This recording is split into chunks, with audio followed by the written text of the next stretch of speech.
Good afternoon. Thank you for taking part in Southern Gas Association's Natural Gas Take Action Month and for attending the first webinar in a series, Natural Gas and Human Flourishing.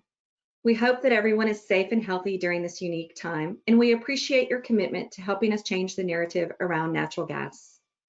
The purpose of federal and state antitrust statutes is to assure the preservation of a free and competitive economy. To achieve this end, these laws embody a general prohibition against any agreement or combination among competitors which has the effect of unreasonably restraining trade. It is the policy of SGA to conduct its activities in strict compliance with all applicable federal and state antitrust laws and to avoid any appearance of impropriety. Please note that we've muted all attendees upon arrival today to reduce the background noise, since we acknowledge that most of our audience is still currently working from home. We're relying more and more on technology during these days and webinars. Technology is great, but in the rare event that you lose connection, don't worry, SGA is recording today's program. If at any point throughout the presentation today you have a question or comment for our speaker, you can send your question or comment through the question option found on your control panel. And now I would like to introduce SGA's Chairman of the Board, Donald Rakes, President of Gas Distribution at Dominion Energy. Don? Hey, good morning and good afternoon, I guess. First, a really big thank you and welcome to everyone who's tuned in now or who will be watching in the future. It's exciting for us to kick off our first ever Natural Gas Action Month with Alex Epstein, a true thought leader and an advocate. So whether as an author or a speaker or a consultant, Alex is a verbal gunslinger who is always ready to duel anytime. But his fresh and thought-provoking insights into the energy narrative come from a very human perspective, a perspective that speaks to any generation. And guess what? That's what Natural Gas Takes Action Month is all about. The people of natural gas reaching out to the people we serve. I hope you continue to engage with us this month at sga.org and take advantage of all the tools that we will bring to you this month. And don't forget to follow SGA on your favorite social channels and share that content with your network of friends and family with the hashtag #GasIsKey. It's time to tell the story of natural gas. And there's no one better to help us with Chapter 1 other than the New York Times best-selling author, Alex Epstein. Alex, I'm going to ask you to take it away, but we have some very unique circumstances that have just developed in the last half hour. Why don't you start by explaining that? Thank you. Yeah, so I'm not in my usual location, and I'm not here with my usual bandwidth because unfortunately, for current purposes, I live in California, and we're pretty blackout prone right now because we don't sufficiently value reliable electricity. So we're having a blackout. So I'm in another room. I actually, there's a painting behind me. People have no idea what that other thing is. I didn't even realize it was behind me. It's a grappling dummy. I do Brazilian jiu-jitsu. So in case anyone is wondering about that, but you're not going to see me most of the time. You're going to see just the presentation, which Stephanie will be expertly operating, but I'll be talking. So I'm talking over cell, but believe me, I'm going to reinforce it is a real problem if you don't have reliable electricity. And so I apologize that I don't have the usual optics that I have. This just came about. So Alex, first of all, thanks. We really appreciate your time this afternoon. And so just to ground myself again. So the reason we have some technical challenges is you are a California native, and right now you're having some blackout issues where you live, which affects both your bandwidth, your cell phone, everything else right now. That's right. Okay. Well, hey, with that, thank you. Take it away, Alex. All right. So so this slide is just my book, The Moral Case for Fossil Fuels. And today we're going to be talking about one fossil fuel in particular, for the most part, natural gas. So the subject is natural gas and human flourishing. Next slide. So I have two goals today. So one is to explain why I think America and the world should use more natural gas, not less, which is an unusual view. And then 2 is to persuade some of you to fight for energy freedom, including the freedom to use natural gas this election season. And I should add, not just persuade you to, but give you some resources during this speech and then refer you to some things after the speech that should help a lot. Next slide. So this is, if you had asked me when I was younger, like, are you going to be championing fossil fuels or natural gas? I would have definitely said no. My background is contrary to what people expect.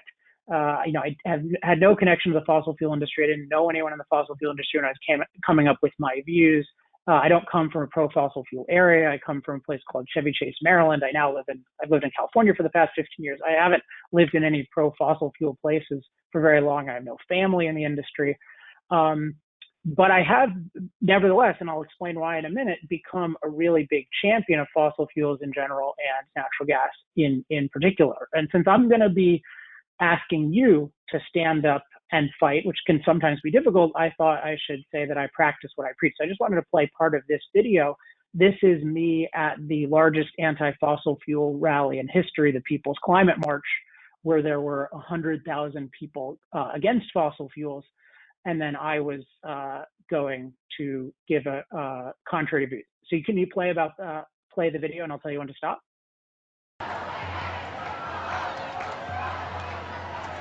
Do you hear what they're saying? Hey, hey, ho, ho, fossil fuels have got to go. I have a very different opinion on the matter. Let's go see if we can engage. Can we just go stand in the middle?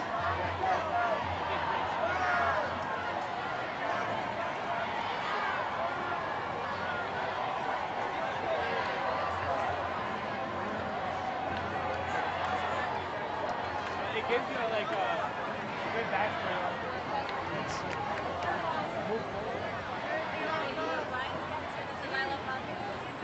Hey guys. All right, can we stop the video? All right.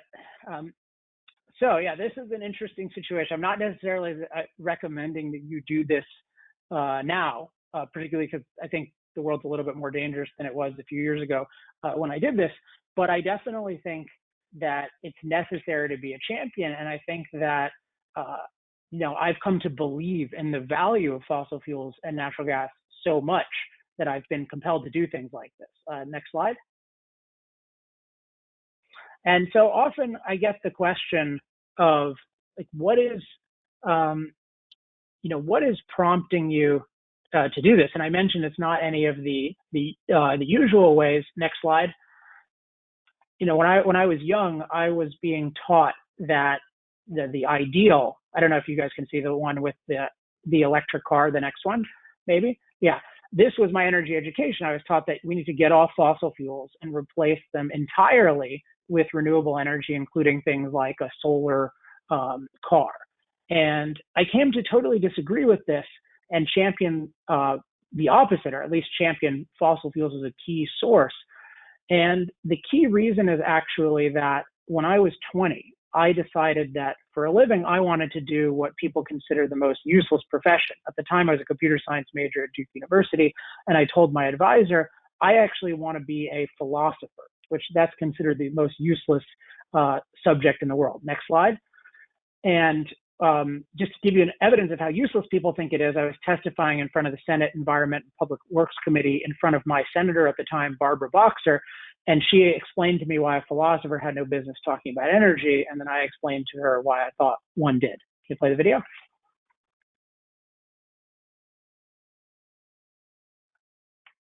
Mr. Epstein, are you a scientist? No, philosopher. You're a philosopher. Yes. Okay. Well, this is the Environment and Public Works Committee. I think it's interesting we have a philosopher here talking about an issue. It's to teach you how to think more clearly. Well, you don't have to teach me how to think more clearly. You don't have to try running.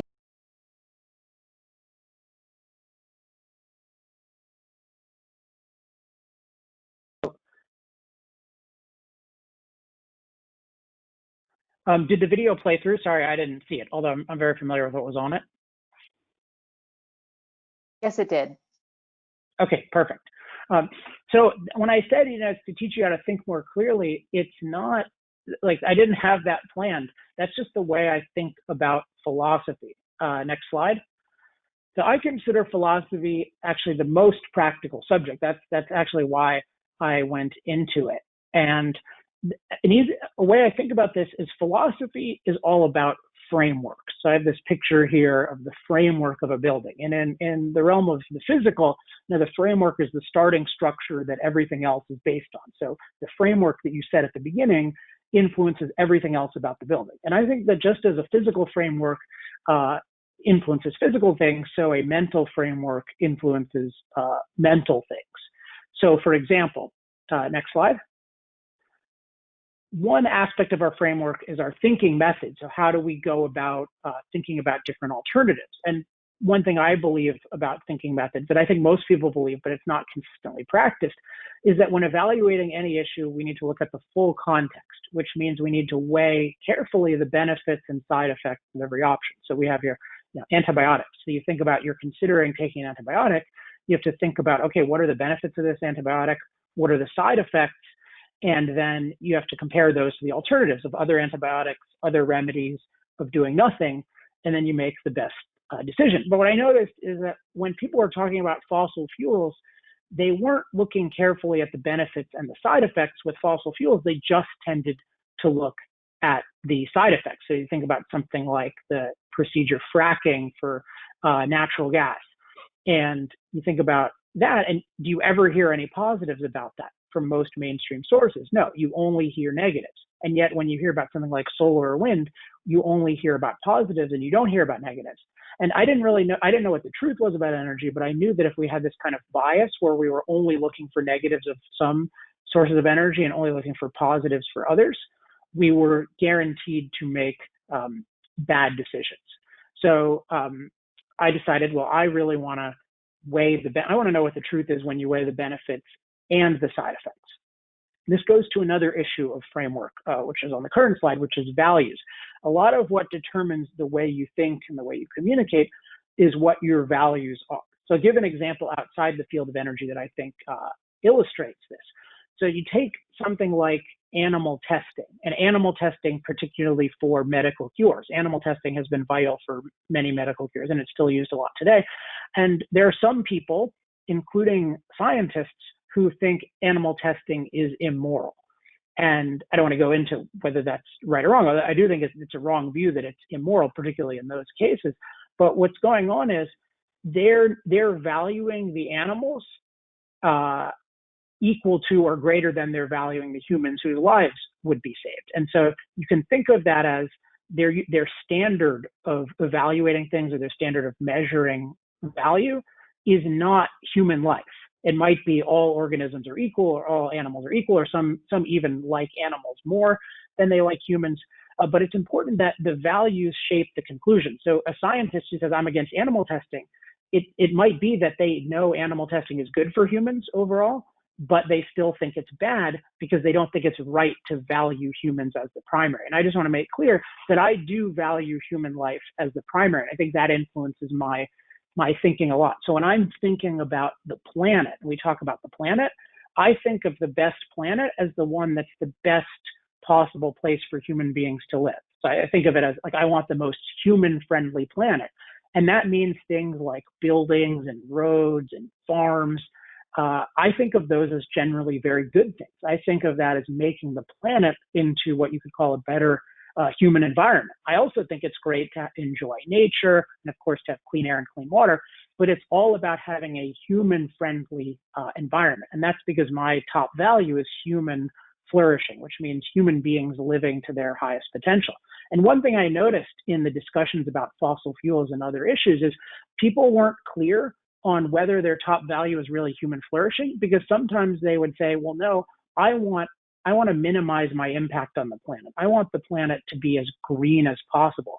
And that's kind of a foggy idea, but it often means that I don't want to change nature. I want to just leave the planet in a state of wilderness. And that's not, in my view, that's not conducive to human flourishing. There are some parts of nature we want to leave unchanged, but if we have a general attitude that we don't want to change nature, that's not going to be good for human life.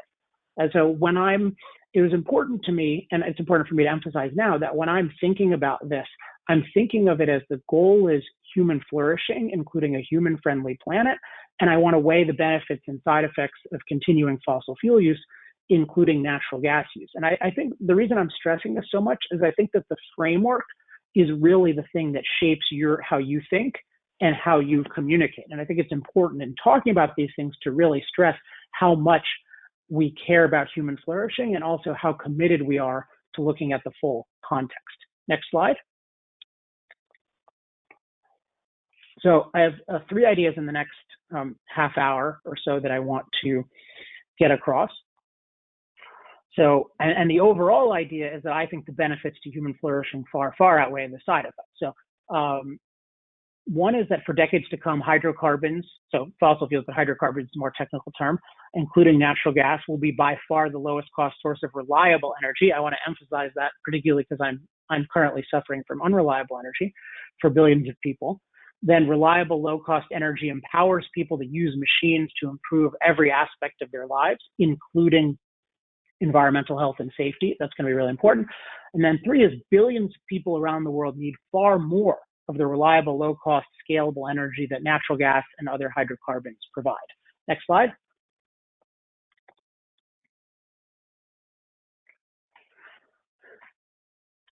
Okay, so this is the first big point. For decades to come, hydrocarbons, and including natural gas, will be by far the lowest cost source of reliable energy for billions of people.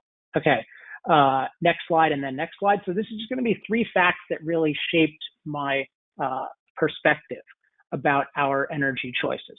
And so fact 1 is that over the last 100 years, entrepreneurs have tried to produce low-cost, reliable energy using, back 1 slide, to the fact 1 slide, using many different fuels, including the sun, the wind, water, tides, geothermal heat, wood, crops, etc.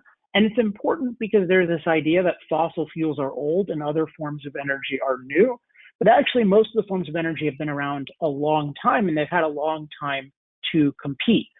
Next slide. And in fact, there have been very bold claims that fossil fuels are easy to replace for many, many decades. So for example, this is Amory Lovins, who's still a top energy thought leader today.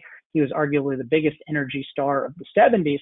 And he has this quote: recent research suggests that a largely or wholly solar economy can be constructed in the US with straightforward soft technologies that are now demonstrated and now economic or nearly economic.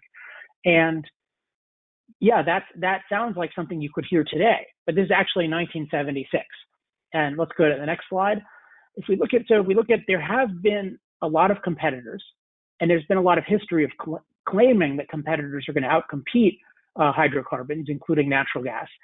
And yet, if we look at the reality, this is fact 2, despite the existence of many forms of energy production, hydrocarbons are the energy of choice over 80% of the time, and they're also the world's fastest growing source of energy. So this is really a shocking thing, I think, to most people. Probably not for those of you listening to this, but you may not know the extent of it.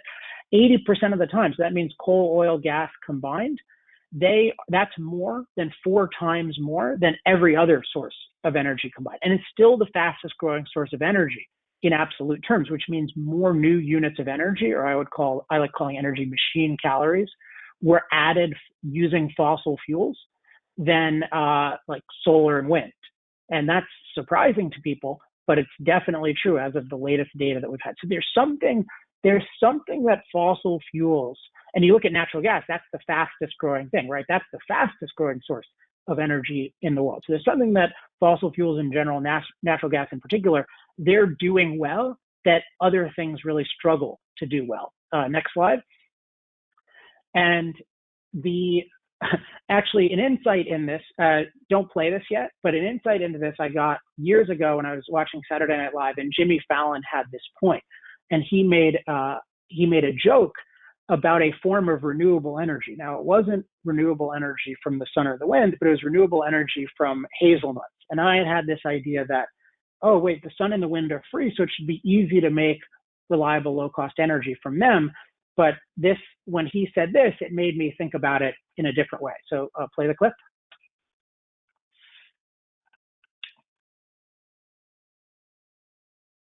New Scientist magazine reported on Wednesday that in the future, cars could be powered by hazelnuts. That's encouraging, considering an 8-ounce jar of hazelnuts costs about $9.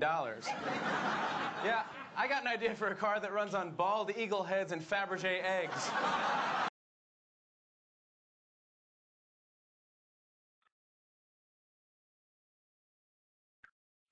Yeah, so that it's funny. Next slide, but it really drives something home, because I thought, well, why is it that this hazelnut energy, it's renewable, it comes from the sun, so why isn't it cheap? And the reason is because you can't just look at the cost of the sun. You need to look at the cost of the full process for you, whether you're evaluating hazelnut or solar or wind or anything else. You need to look at the cost of the total process for producing it. So mining, processing, manufacturing, transportation, operation, maintenance, disposal, all of these things.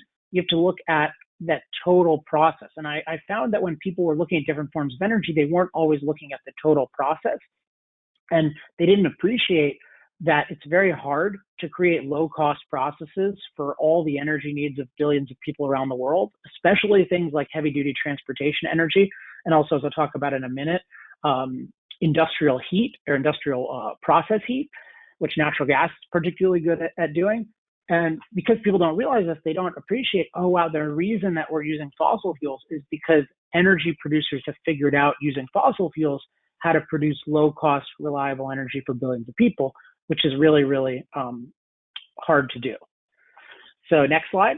And then this leads me to a fact about solar and wind in particular. And I don't want to, when I'm talking about different forms of energy, I just want to say I don't have any preference for one form of energy versus another inherently. Like, I don't care if the energy comes from the sun or the wind or atoms or anything else, or the tides. I'm just interested in being reliable, low cost for a lot of different people around the world and for all the different types of machines that we need to power. But I think it's important to be objective about the strengths and weaknesses about different forms of energy, particularly when media tends to be biased. And so one fact that is important is that solar and wind depend on backup from reliable fuels, especially highly flexible natural gas. And next slide. And one thing that really drove this home to me was when I first started looking at the very precisely at the electricity use of different nations. So this is in the book Moral Case for Fossil Fuels. It's from several years ago, but it's the same basic thing is still true.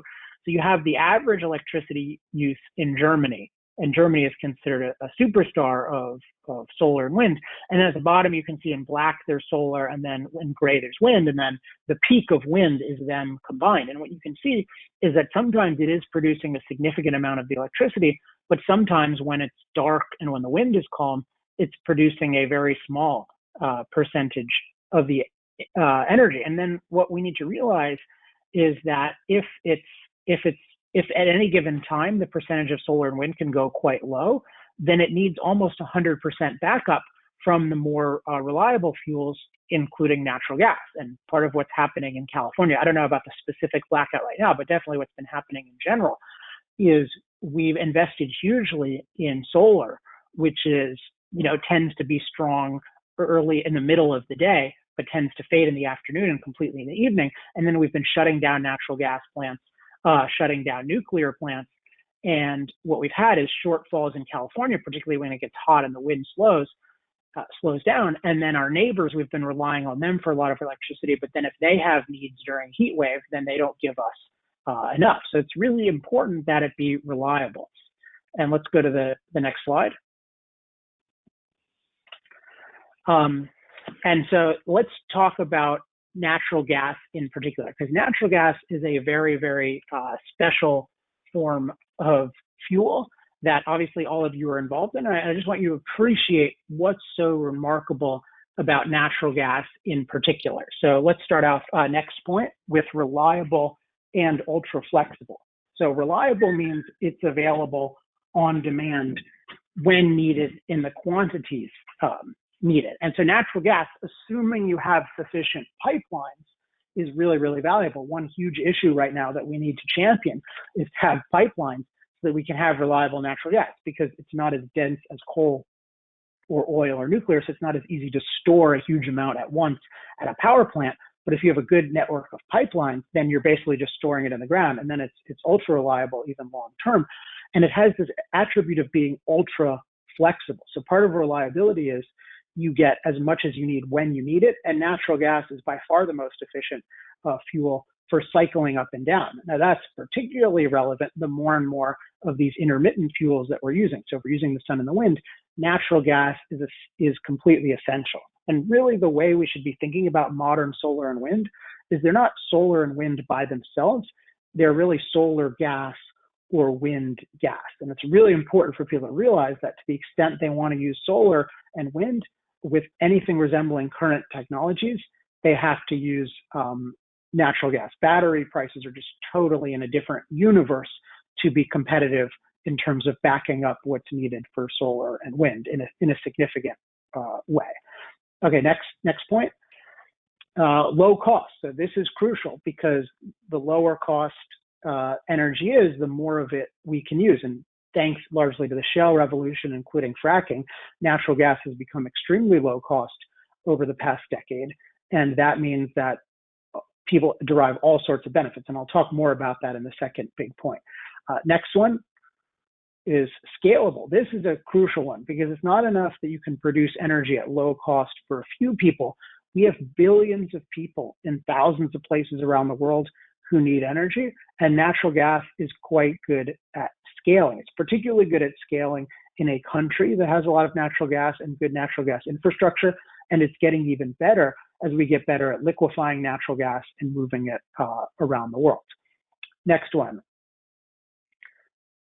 versatile. This is one that's really underrated, as reliability tends to be really underrated, and versatility might be even more underrated.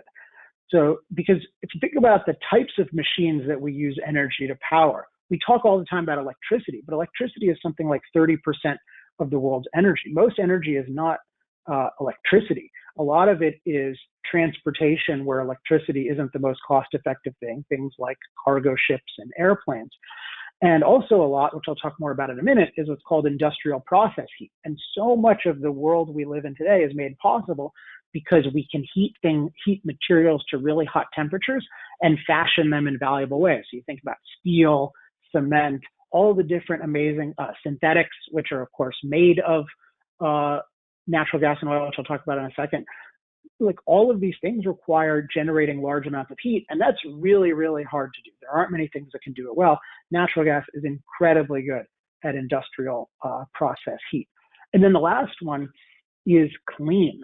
So there's no form of energy that's perfectly clean, but natural gas, it has the advantage of, the starting point where we get it out from the ground, it has relatively few impurities compared to just about anything else. If you look at, certainly if you compare to coal or gas, those require a lot more filtration to get clean, whereas natural gas starts out pretty clean, so it's pretty easy to filter, and that makes it very good. In particular, another aspect of the versatility that makes it really good for is home heating, because residential heating, you can burn natural gas directly and incredibly cleanly, and just with huge efficiency. And if you look at the full process of other forms of energy, it's hard to think of anything that's cleaner in the overall process than natural gas. I think the only competitor would really be nuclear. But however you want to stack those, it is a remarkably clean type process, and that's really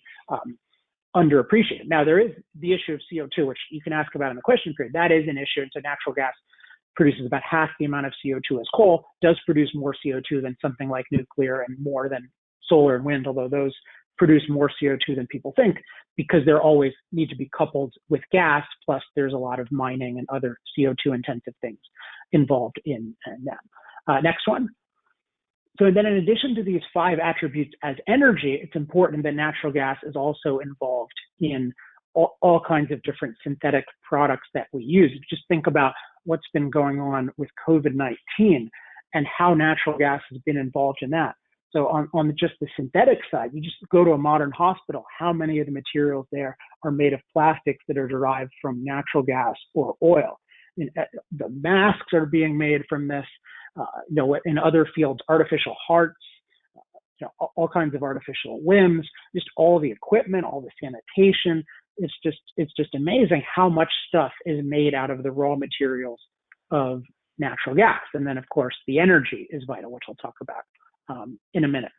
Next slide. So I want to highlight in particular this point about versatility, since I think it's underappreciated for industrial process heat. So this is just a segment this is a report from JP Morgan that I thought was really good. They do an annual energy review, and it's much less biased than just about anything else. And they were talking about producing hydrogen fuel, which is of interest because you can turn hydrogen into an interesting fuel, but it takes a lot of energy to generate. But the point I want to make here is how much cheaper it is to produce hydrogen with natural gas heat than it is with any form of electricity. So he talks about steam, I think it's steam methane reformation, SMR, and he talks about the future cost of hydrogen with electricity, even with really low electricity costs, are $4.50 to $5 per kilogram, whereas the current state of the art using natural gas is $1.15. So imagine that people are exploring using hydrogen as a fuel, and it's 4 times cheaper to use natural gas than to use any form of electricity. And this is one indication among many how much the modern world depends on natural gas heating, not just for homes, but for industry. And I think that's something that's really underappreciated. Next slide. So the truth about hydro and nuclear, you can ask about these in the question period as well, but the basic idea here is that hydro is great, but it doesn't scale globally because it only works in certain places. And I think nuclear has incredible long-term potential to scale, but it's been really held back, I believe, by mostly irrational regulation. So it's really decades or generations away from being at the level that natural gas is now. So I think that we should encourage it, but it is quite far behind where natural gas is. So that's the overall point one, and that's the one that involves the most technical detail. So the other ones will be quicker, but I really wanted to get across that natural gas and the other hydrocarbons, that there's nothing that can compare to them in terms of reliable, low-cost energy for billions of people in the decades to come. So if we want billions of people to have reliable, low-cost energy, then we need to use natural gas, and we actually need to use more natural gas. So I'm not saying it doesn't mean that we need to. We could decide other things are more important. I'm going to argue against that in a second. But if we want more people to be more what I would call empowered, using more energy, then we need more natural gas and other hydrocarbons. That's just, I believe that is a fact. So when we're making decisions, we need to recognize that if you're going to restrict hydrocarbons, then a lot of people are going to have a lot less energy, which brings me to the next point, next slide, which is how important reliable low-cost energy is, because I think it's dramatically underestimated in terms of its importance. Reliable low-cost energy empowers people to use machines to improve every aspect of their lives, including environmental health and safety. Next slide. So this is just a fact, and I'll show you the graph in a second. The dramatic increase in the average individual's ability to flourish, so to live to their highest potential, including a long and healthy life, correlates directly with dramatically increasing energy use. Next slide. See, I think this is the most important graph there is in energy, and it's never discussed. But if you look at, well, don't look at CO2 emissions for a second, start off with life expectancy. For thousands of years, it was flat, and then it just jumps up like a hockey stick. And then GDP per person, that's income, how many resources you have at your disposal, which really has a lot to do with opportunity. You look at that, and that's flat. So under $500 a day, $500 a year rather, for the average person, and then it jumps up. And then the world's population, you might think as life expectancy and resources are going up, population has to go down, because how can it go up and everything goes up? But actually, we have way more people, and the average person lives longer, and they have more resources. And at the same time, this correlates well with this thing, CO2 emissions. Now, why does it correlate with CO2 emissions? Does CO2 make it go up? No. But the thing that emits CO2, fossil fuels, including natural gas, that's the overwhelming source of energy. So what this really shows is that energy use is completely crucial to human life. Or it doesn't show it because you might think, oh, it's just a crazy coincidental correlation, but it indicates that it might. And I want to explain why it's not a coincidental correlation, why there's really cause and effect. So next slide. And then next slide after that. I think the key thing, if you have this perspective on energy, I think it becomes so clear why energy and human flourishing are totally linked, and human flourishing depends on energy. Energy is machine food. So just as human beings need food to survive, so and to operate, to work, so our machines, all the machines that we use, need food. And so energy, coal, oil, gas, solar, wind, those are all just forms of machine food. And the more machine food we use, the more we're using machines to produce different kinds of values in our lives. So, for example, food. You look at a combine harvester. Combine harvester, that can reap and thresh enough wheat, 700 times more wheat than one person can. So one person operating this amazing machine with a bunch of diesel fuel in it, they can reap as much wheat and thresh as much wheat as 700 manual laborers. So you think about the productive ability that you get using machine power, and this is just one example of that. You can think about other aspects of food production, like irrigation, refrigeration. We now live in a world where a very small percentage of the people can produce a huge amount of food, and we don't always make it healthy, but we can make it healthy to the extent we want, and we can make it tasty, and we can have restaurants, and still a very small percentage of people versus the vast majority of people using mostly manual labor instead of machine labor used to be involved in food. So just food is one example, but a crucial example of how the more energy we use, the more we can use machines to produce the values we need to survive and flourish, including food. Next slide. A key thing about energy, I kept talking about the cost of reliable energy. The lower cost energy is, the lower cost everything. Everything in the modern world. We really have extreme productivity in the modern world, and that's because we have machines doing the vast majority of our work for us. Machines can do far more physical work than we can do, and they can also do types of work that we can't do at all with our bodies. If you think about like displaying a TV show or something like that, or running the internet. There's no physical human equivalent of that at all. And so the lower cost energy is, the lower cost everything we produce with machines is. And the higher cost energy is, the higher cost everything we produce with machines is. Next slide. I want to connect this to two aspects that it's not traditionally connected to. So you might think, well, what about things like science and technology and medicine? Those don't really have to do with energy. And those are a lot of the reason why life keeps getting better. Well, you're right that they're a lot of the reason that life keeps getting better, but they're totally dependent on energy in terms of their modern state, because the only reason we have time to pursue all kinds of progress and innovation is because our time has been freed up from meeting our basic physical needs. In places around the world where they mostly have manual labor and they don't have a lot of machine labor, then they're not spending a lot of time innovating because they're just spending a lot of time meeting their crudest needs. So only because we have this amazing machine-powered world where machines do so much work for us can we have the time to come up with innovations. And it's a virtuous circle, because the more we come up with these innovations, the more machine power we can create. And then we have time to figure out how to make the machines even more powerful and be even better at producing energy. And you think about a lot of what you on this call are doing, you're really participating in what I call this virtuous circle of empowerment, because you're helping the world get better and better at producing the energy. And that means more machine power for more people. And that gives us more time to innovate, including to innovate in energy. Next slide. So this is the last thing I wanted to emphasize about energy and human flourishing, which is that dramatic energy use correlates directly with dramatic improvements in the health and safety of our environment. So two examples here. Next slide. One is clean drinking water. The more energy we use, the cleaner drinking water gets. Why?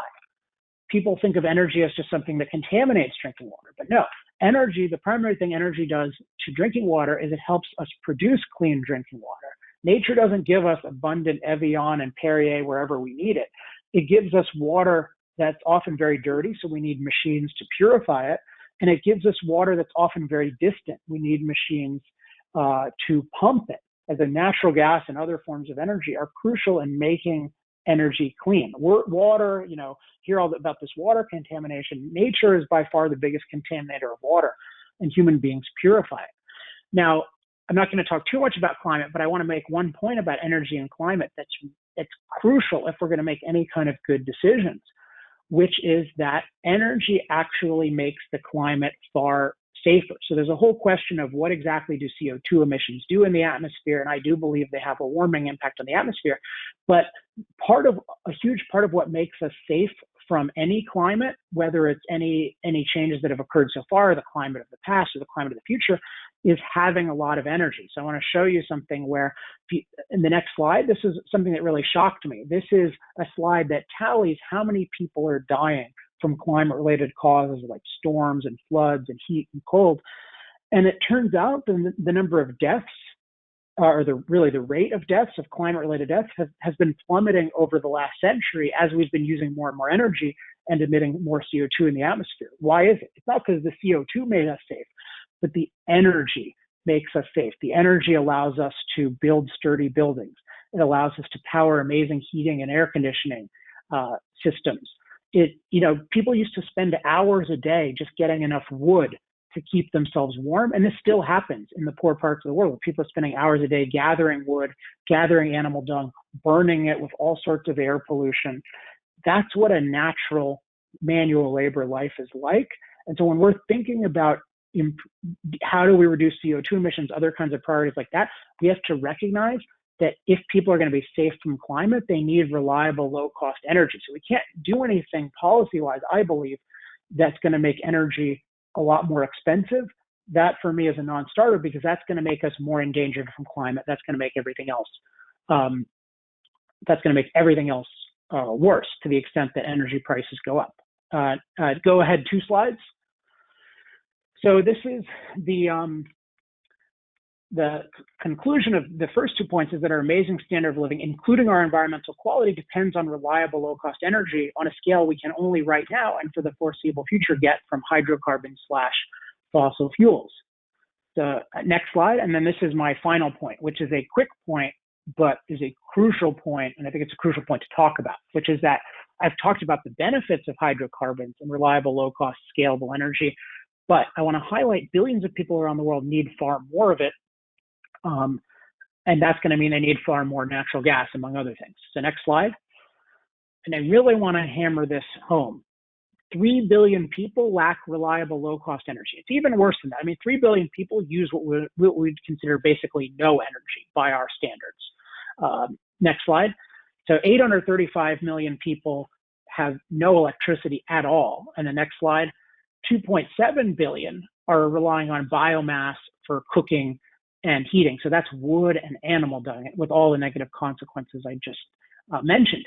So there's about 3 billion people that I would consider like completely unempowered in terms of not having any power at all. But then there are 3 billion more people who have very little, who use 1/3 or less compared to what we use. So I think of the whole world, and this is maybe the biggest takeaway, energy is so important to human flourishing, and the world has way too little energy. And I never hear people making this point, but they're ignoring the fact that there are 6 people around the world who are, by our standard, 6 billion people who are using way too little energy. And you need to factor this in, and it is not factored in. And I think anyone who's helping them get more energy that's more reliable, that's cleaner, I think anyone involved in that should be really proud of that. And you should really think of it as the world is still a really poor place, and we're helping enrich billions of people around the world, because that is the truth. Okay, let's go through these quickly just to give the sense of how much better the world is getting. Even though there are some downsides to fossil fuels, overall they're making the world way better, and I believe they'll continue to. So global poverty has fallen from, this is number of people making less than $2 a day. In 1990, it was over 1/3 of the world. Now it's less than 10%. Next one. Life expectancy, 46 years to 71 years. This is not possible without machine power. Average incomes, 372%. Next one. Infant deaths plummeting. Next one. Average length of schooling dramatically increasing. Again, without machines, you can't have all of this extra schooling. Okay, so let's summarize. I told you that was a quick point, but a really important one. Continuing hydrocarbon use is essential to billions of people having the reliable, low-cost energy they need to flourish. And I believe that trying to eliminate hydrocarbon fuel use would be genocidal. I know that's a very strong word, but it's a word I'm using very deliberately. If you have a world of 8 billion people, and we dramatically reduce the amount of machine power in that world, that plunges billions of us into poverty. And right now, the poorest people in the world are hugely dependent on the wealthier, more empowered countries. So we really need to think about this when we consider these policies. Next slide. So just to draw some, I think, obvious conclusions from this, next one. If the world continues our massive use of natural gas and expands it, life will get better across the board. Next one. If the world rapidly eliminates the use of natural gas, which many people are talking about with either banning fracking or restricting it or going carbon free in the next 15 years, life will get way worse across the board. And then next one, and the thing I want to emphasize is I don't think the whole world is going to go off natural gas or fossil fuels, but it's possible the US or other wealthier countries will try. And I think it'll be just as much of a disaster as Venezuela has been experiencing with their own policies. Venezuela used to be a very wealthy country relative to Latin America, and it's been completely destitute. And it just shows us that even if you're successful, if you make the wrong decisions, you can fall. So if the US tries to rapidly eliminate natural gas, our lives will get far worse and far less secure from foreign threats, because so much of our security depends on us producing a lot of energy here, including all the energy that's needed if, God forbid, we need to get in a military conflict in the future. Next slide. And before I start taking questions, I just want to refer you to a resource. So one resource you'll have, which I think Stephanie has sent out, is the slides from today. And I'm hoping you got some good talking points from today. But in recent months, I've created a website that is specifically designed to give you talking points on basically every issue. So if you go to energytalkingpoints.com right now, what you'll see is there'll be about 11 different pages where you can get all sorts of points on climate, on fracking, on energy poverty, some stuff on nuclear, some stuff on natural gas. And these are all very well referenced. They're all very brief. They can all fit into a tweet. And I really encourage you just to share them with people, to use them yourself on social media. This is just designed to be a resource that everybody, but certainly people who are doing such good work in natural gas, that you can use to educate yourself, but maybe even more importantly, to educate others. Next slide. So the overall thing is what the natural gas industry is doing is making the world so much of a better place. As I stressed, so much more needed. The world is still so underpowered. We need way, way more energy, and the natural gas industry is crucial to get there. And so politically, we really need to fight for energy freedom. It's not about being against different sources of energy, but we need all sources of energy to be free to compete. And I'm against eliminating all kinds of subsidies and mandates. And then just the final thing is, if you want more information, I really hope you email this address, alex@alexepstein.com, and just put NG resources in the subject, and I can send you a whole bunch more resources, including those videos of me protesting, a whole bunch of videos that have gone viral. So if you just email alex@alexepstein.com and put NG resources, then I can put you on our list and send you a whole bunch of useful resources that you can send to others. And that is my presentation today. That's how natural gas is crucial to the future of human flourishing. I hope you found it useful, and I would love to answer any questions that come up. Hey, Alex. This is Don Rakes. Thank you very much for the presentation. It's a wealth of information that's perfect for us in terms of as we prepare our colleagues to go out and defend natural gas in Natural Gas Take Action Month. So let me remind those who are listening in, and we've got hundreds, which is great. We have a great audience today who's listening.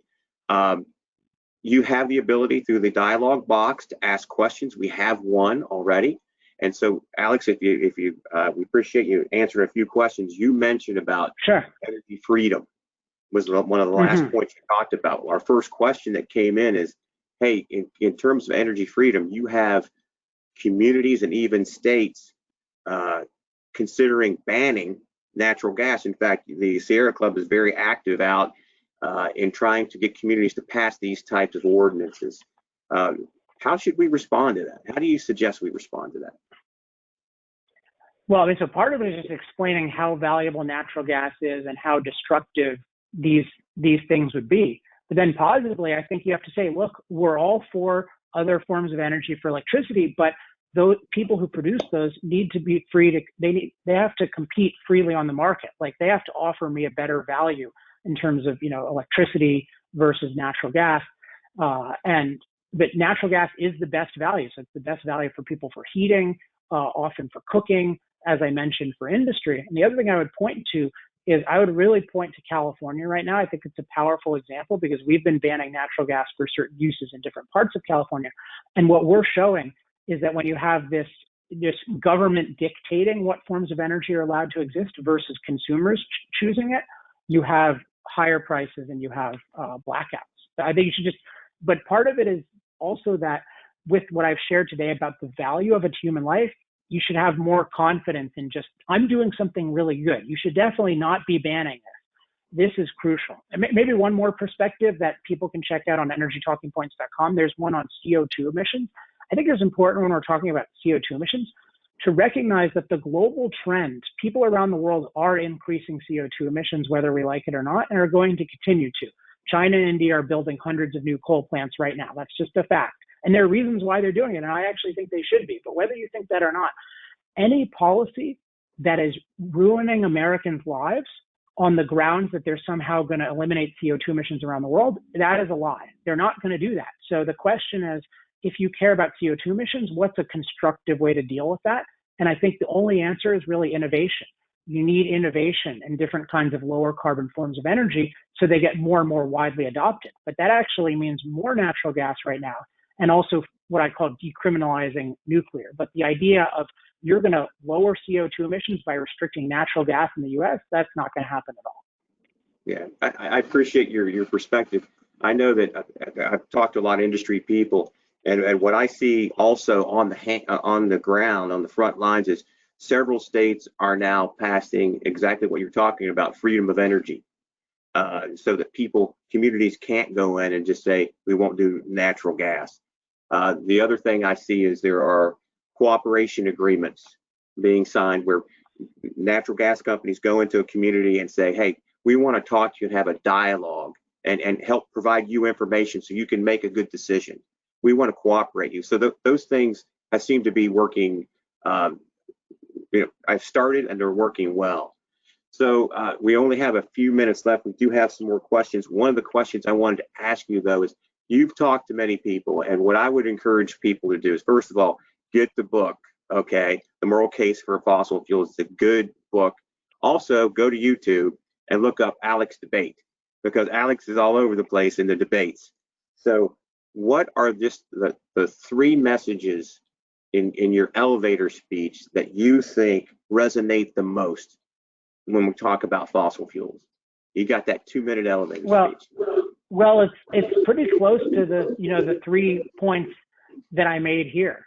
Okay. So, I mean, you can decide on what order. So sometimes I'll really focus on, reliable, low-cost energy is crucial to human life. But I would emphasize, that gives us the ability to use machines to dramatically improve our lives, including our environmental quality. So that's one thing I think everyone needs to get, just connecting energy to this gives us the ability to use machines to improve our lives, including our environment. That particular one about clean water. That's a really powerful one that people don't realize, that without low-cost, reliable energy, you do not have clean water. And then they start to get sanitation and other things. So that's one. Another one is that for decades to come, fossil fuels, including natural gas, will be by far the lowest cost source of reliable energy. That one requires a little more explanation, but it's really important to know that if you want people to have low-cost, reliable energy, that means you need fossil fuels. So if you're willing to get rid of fossil fuels, that means you're willing to get rid of energy. And then the third one is that billions of people completely lack energy now, and billions more use really little. And then what that shows is that if you're opposing fossil fuels, you're guaranteeing a global humanitarian crisis. Now, you may think it's worth that to slow CO2 levels, but you have to realize that that's what you're asking for. And I think if people realize that opposing fossil fuels successfully would mean a global humanitarian crisis, they'll think twice about those policies.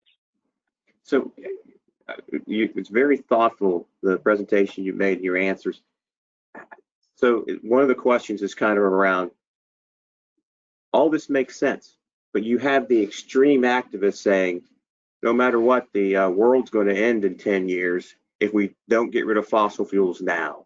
So how do we counter that climate change fear messaging that we're causing global temp rises, that the oceans are going to raise? What's the best source? And you covered some of that, but what do you think? Yeah. Oh yeah, I have a lot more on that, and if particularly the resources I send out. So again, you can see I think on the screen my email, but alex@alexepstein.com. just send NG resources, and there'll be a lot, including the debates. But and then also energytalkingpoints.com. I just posted. It's called Snappy Answers to Climate Questions. So these are one-line responses to different things, where you can get a sense of the answers. I think the most important, and then the climate crisis entry has a lot of it. I think the single most important thing that changes people's perspective about climate is the fact that climate-related deaths are at an all-time low, because that just doesn't make any sense given what we've heard, but it's completely documented from nonpartisan sources. And what that means is it doesn't mean that we've had zero impact on climate, but what it means is that human adaptation is so powerful that we can overcome all sorts of climate changes. That and particularly we can overcome massive natural climate danger. So if climate-related deaths are at an all-time low, that means adaptation has been amazing at overcoming any natural danger. And then also, if we've added any danger ourselves, which I think is questionable, we've overcome that as well. So that's not the only thing. There's more to it, and the talking points have more about the future. But at least if people understand human beings have never been safer from climate than we are today, that changes their perspective, and it also makes them question what they hear, because nobody ever contradicts that. Nobody's ever contradicted that fact. I've brought it up for years. Nobody can refute it, but they don't want to talk about it because it's a lot. And I guess the other fact that I would cite, if I could only cite two, is that there's a 40+ year history of claiming that the world should already be over from catastrophic climate change. So if you get that, oh, it's safer than ever, and for 40 years people have been claiming we have 12 years to live, then you get the idea. It doesn't mean that there's no climate change, but it does mean there's no climate crisis. And that's the way I summarize it too. Like, I believe in climate change, but I do not believe in climate catastrophe, because we live in the safest climate in history. I love that, the way you put that, because I believe in climate change, but you don't believe in climate catastrophe or crisis. So very helpful. One last question, because we're running out of time, and thank you so much.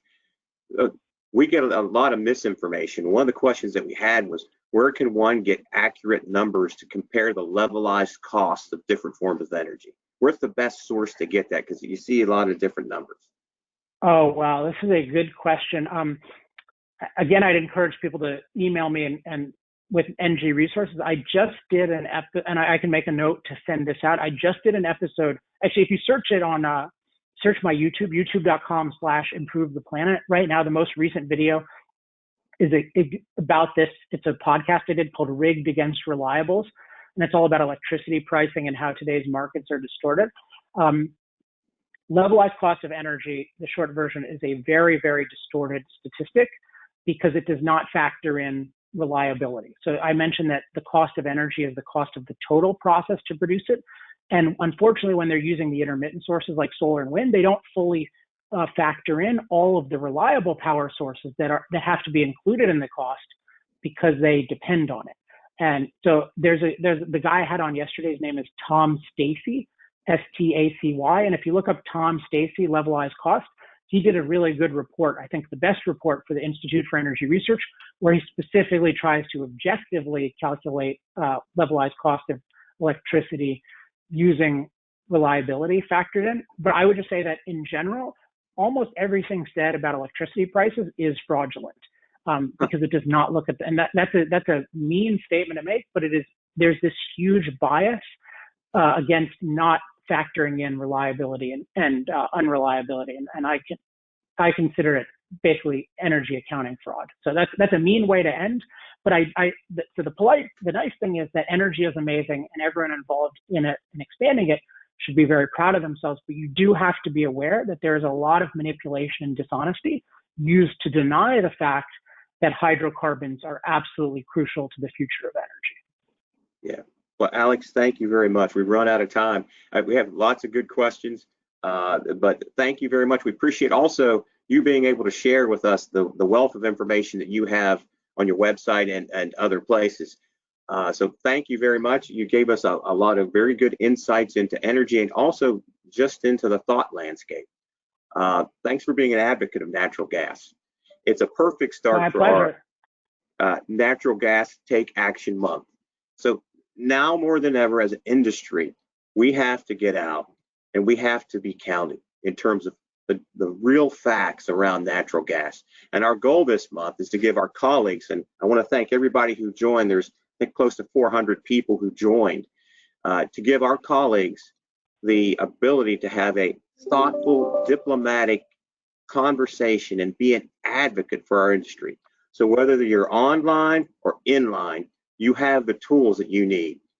So we appreciate everyone's feedback on this webinar. Remember, it's being recorded. So when it comes out, please have people forward it to them, let them know what it is. And we thank you for your support of Natural Gas Take Action Month. Alex, thank you very much. Thank you.